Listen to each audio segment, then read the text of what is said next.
여러분 안녕하십니까. 계속해서 대구 경북 소식입니다. 대구 경북 지역은 오늘 구름 많이 낀 가운데 오늘 낮 최고 기온은 대구 27.8도, 영주 31.3도 등 24도에서 31도의 분포로 어제보다 약간 높았습니다.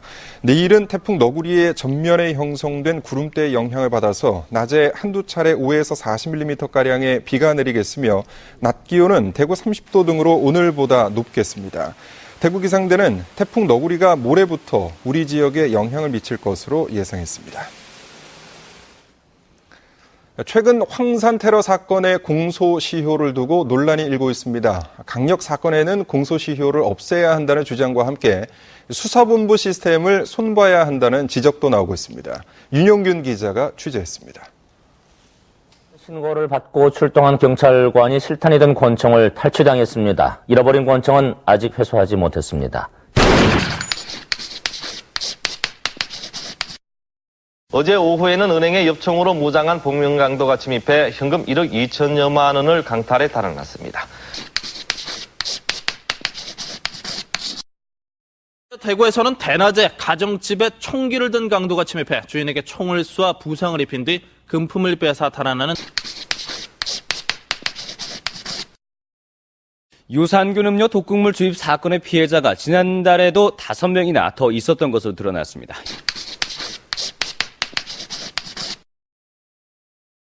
(2주) 전 대구 자신의 집에서 납치됐던 초등학생 헌정장이 오늘 오후 끝내 숨진 채 발견됐다는 소식.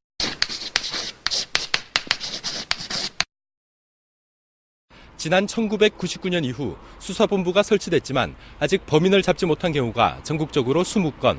이 가운데 대구에서 벌어진 사건이 6건입니다. 3건은 이미 공소시효가 끝났고 3건만 공소시효가 남았습니다. 이 때문에 최대 25년인 중범죄의 공소시효를 폐지해야 한다는 의견이 나오고 있습니다. 이미 아동이나 장애인을 상대로 한 성폭력 범죄는 공소시효가 폐지됐고 일본이나 유럽 등지에서도 특정 범죄의 공소시효를 폐지했습니다. 최소한 이번 황산 테러 같은 미성년 대상 범죄는 공소시효를 연장해야 한다는 주장도 있습니다.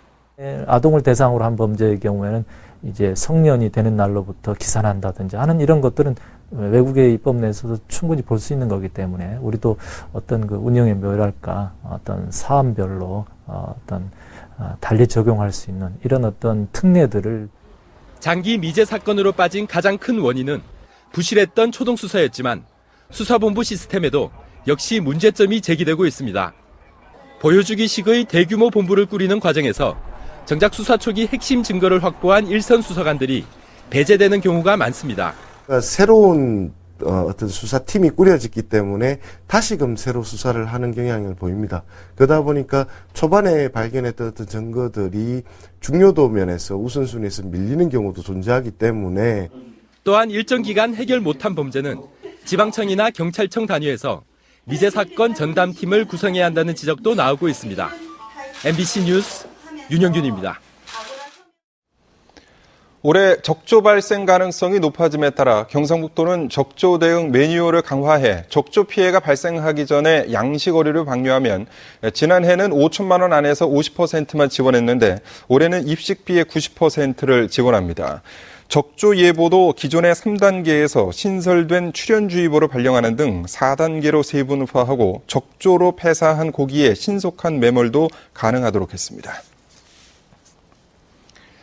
세계 YMCA 연맹은 지난 5일 미국에서 막을 내린 제18차 세계대회에서 수명이 다 된 부산 고리와 경주 월성 원전을 계속 가동하는 것은 수많은 아시아 국가의 후쿠시마 사태보다 더 큰 재앙을 초래할 수 있다며 수명을 다한 한국의 핵발전소 폐쇄를 촉구하는 결의문을 채택했습니다. 이번 결의문은 지난 2012년부터 핵 없는 사회를 위한 세계 Y운동을 추진해온 한국 YMCA 연맹의 제안으로 이루어졌습니다. 대구 경북 경제자유구역청이 지난 4일 청장 공모를 마감한 결과 권영진 시장의 선거 캠프 최측근으로 알려진 43살 A 박사만 응모했다고 밝혔습니다.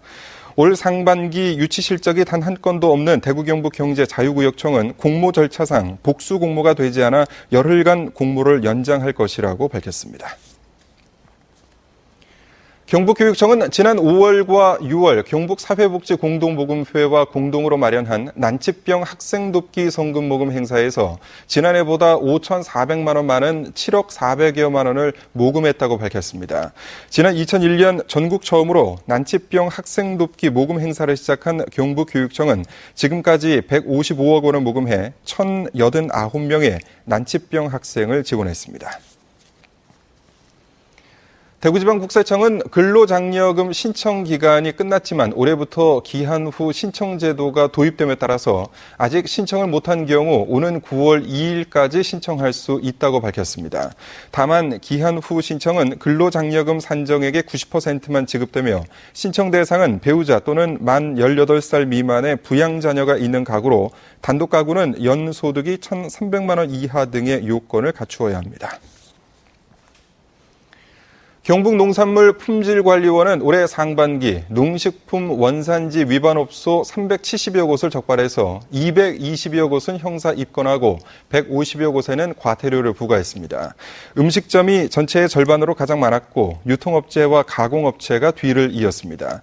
또 배추김치가 105건으로 가장 많고 돼지고기 60건, 쇠고기 39건 등이었는데 이 품목은 국산과 외국산과의 가격 차이가 커서 업주들이 악용하고 있다고 농관원은 밝혔습니다.